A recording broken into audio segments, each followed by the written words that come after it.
अस्सलाम वालेकुम दोस्तों। आज की स्टोरी हमें डिस्ट्रिक्ट भक्कर से एक भाई ने शेयर की है। कुछ वजूहात की बिना पर उन्होंने अपना नाम और जगह का नाम मेंशन नहीं करवाया। उनका कहना है कि उनका घर डिस्ट्रिक्ट भक्कर की एक तहसील में है और ये स्टोरी आज से तकरीबन 3 साल पुरानी है। वो कहते हैं कि हमारा घर दरिया के किनारे एक बड़ी सी आबादी में है। हमारे वाले मोहल्ले में हमारे घर के साथ एक और घर है जो कई सालों से बंद पड़ा हुआ है। इसके मुतालिक हमें बताया जाता है कि यहाँ जो लोग आबाद हुआ करते थे उन्होंने ये घर हमारे ही एक मोहल्लेदार को बेच दिया था, क्योंकि वो कहते थे कि इन्हें यहाँ अपने घर में किसी और चीज़ के होने के वाज़ेह असरात नज़र आते थे। इसलिए वो ये घर हमारे एक मोहल्लेदार को बेच कर चले गए थे। उसके बाद से ये घर बंद पड़ा हुआ है और हमारे मोहल्लेदार जिसने ये घर ख़रीद किया था उसका भी यही कहना है कि मुझे यहाँ दिन के वक्त भी ऐसा महसूस होता है जैसे यहाँ कोई मौजूद है।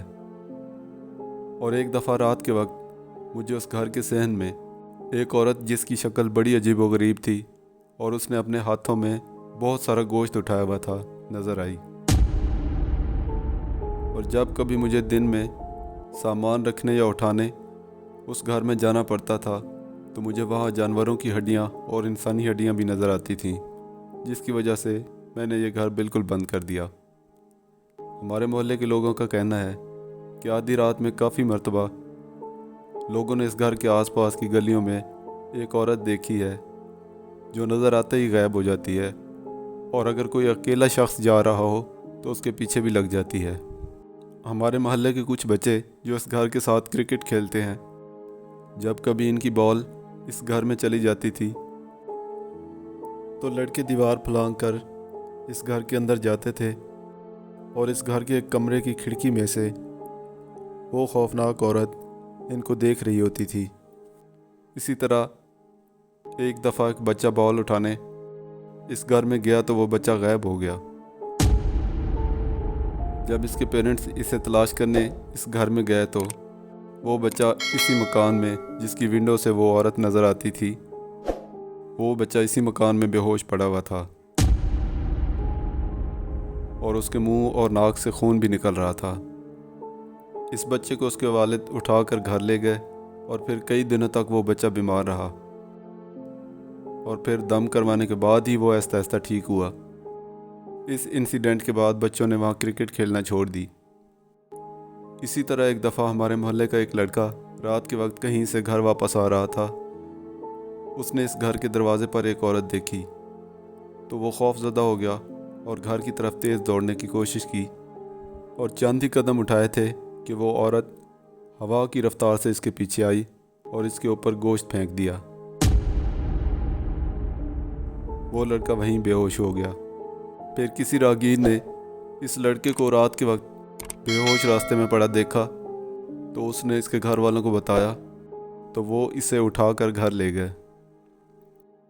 उस औरत ने इस लड़के पर गोश्त फेंक दिया था। वो गोश्त इसकी पीठ पर चिपक गया था जैसे ये गोश्त इसके जिस्म का हिस्सा हो।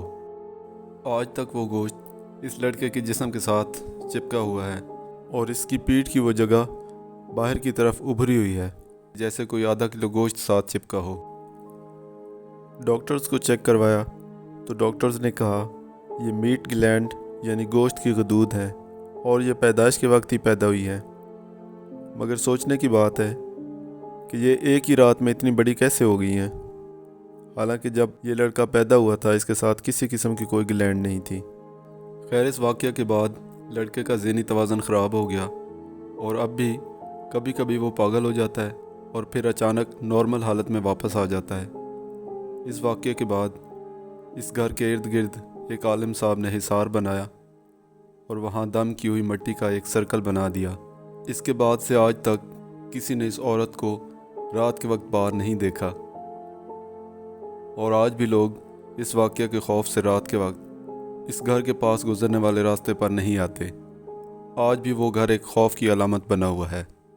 दोस्तों, हमने कोशिश की कि उस लड़के की कमर की पिक्चर्स हमें मिल सकें जिस लड़के की कमर पर गोश्त सा चिपका हुआ है, ताकि हम आपके साथ शेयर कर सकें, मगर किसी वजह से हमें वो तस्वीरें नहीं मिल सकें। دوستوں بڑھتے ہیں آج کی دوسری سٹوری کی طرف۔ آزاد کشمیر کے شہر مظفر آباد سے ایک کپل نے ہمیں بتایا کہ رات کو میرے سیل فون پر واپڈا والوں کی طرف سے انفارمیشن کا ایک میسج آیا کہ کل ہمارا مینٹیننس ڈے ہے اور صبح 7 بجے سے شام 7 بجے تک لائٹ نہیں ہوگی۔ میں صبح جلدی اٹھ گئی تاکہ گھر کے کام کاج اور خاص طور پر کچن کا کام جلدی سے مکمل کر لوں، کیونکہ 7 بجے لائٹ چلی جائے گی۔ گھر کی صفائی اور ڈسٹنگ کے بعد میں کچن میں کام کر رہی تھی تو صبح کے 7 بج رہے تھے اور لائٹ بھی چلی گئی تھی۔ میرا کچن کا کام ابھی بہت سارا باقی تھا، اس لیے میں نے ایمرجنسی لائٹ اٹھائی اور کچن میں رکھ کر کام کرنے لگی۔ مگر ٹی وی لاؤنج میں مجھے ٹی وی کے آن ہونے کی آواز آئی تو میں حیران رہ گئی کہ لائٹ تو صبح 7 بجے سے نہیں ہے، مگر ٹی وی کیسے آن ہو گیا۔ خیر، میں ٹی وی لاؤنج میں گئی اور دیکھا تو 3 بچے صوفے پر بیٹھ کر ٹی وی دیکھ رہے تھے۔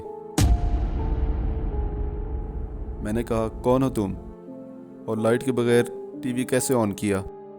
تو وہ چپ چاپ ٹی وی دیکھتے رہے، مگر میں نے جا کے ٹی وی کا سوئچ ہی آف کر دیا اور واپس کچن میں آ گئی تو کچن میں دیکھا کہ ایک عورت برتن دھو رہی تھی، اور میرے کچن میں پہنچتے ہی اس نے کہا کہ ٹی وی کیوں بند کر دیا؟